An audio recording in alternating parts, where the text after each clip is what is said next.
और चलिए अब आपको कर्नाटक लिए चलते हैं, जहां सियासी ड्रामा खत्म होने का नाम नहीं ले रहा। और ताजा खबर तो आ रही है कि टूट से बचाने के लिए रिजॉर्ट में ठहराए गए कांग्रेस विधायकों में मारपीट हो गई है। कहा यह भी जा रहा है कि विधायक आनंद सिंह के सिर पर बोतल मारी गई।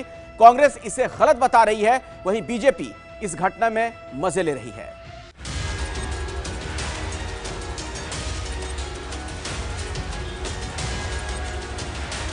ये तस्वीरें बेंगलुरु के अपोलो अस्पताल की हैं। अस्पताल में एक के बाद एक विधायकों के आने जाने का सिलसिला जारी है। अंदर दाखिल है कांग्रेस विधायक आनंद सिंह।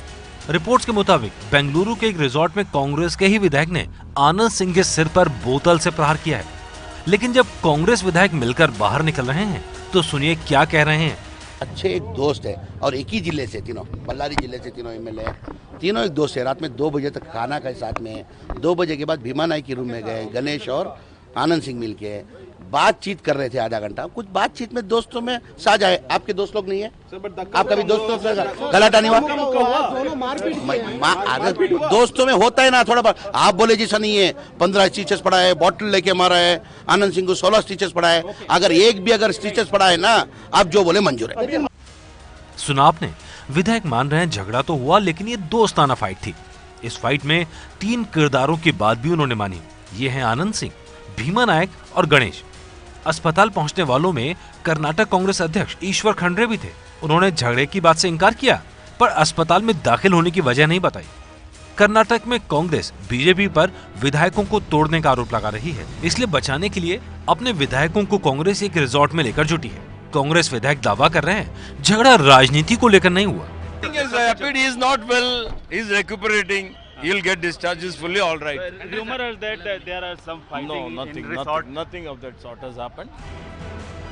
कांग्रेस लगातार बोतल के हमले या झगड़े से इनकार कर रही है, लेकिन धुआं वहीं उठता है जहां आग होती है। एक के बाद एक विरोधाभासी बयानों से ये तो साफ है, कर्नाटक में कांग्रेस में सब कुछ सही नहीं चल रहा।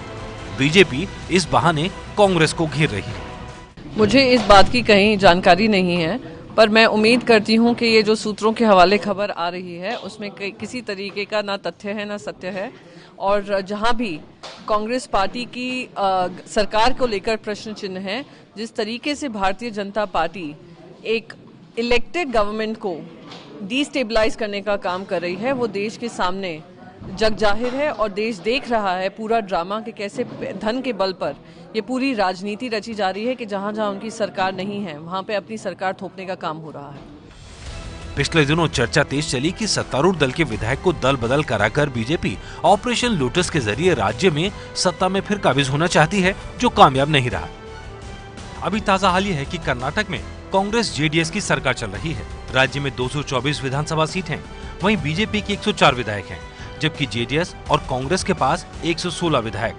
बीएसपी के एक विधायक का समर्थन भी सरकार के पास है, यानी कुल मिलाकर बहुमत के आंकड़े 113 से 4 ज्यादा।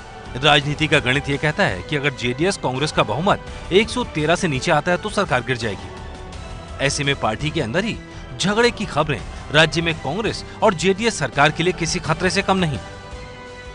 ये है एबीपी न्यूज, आपको रखे आगे।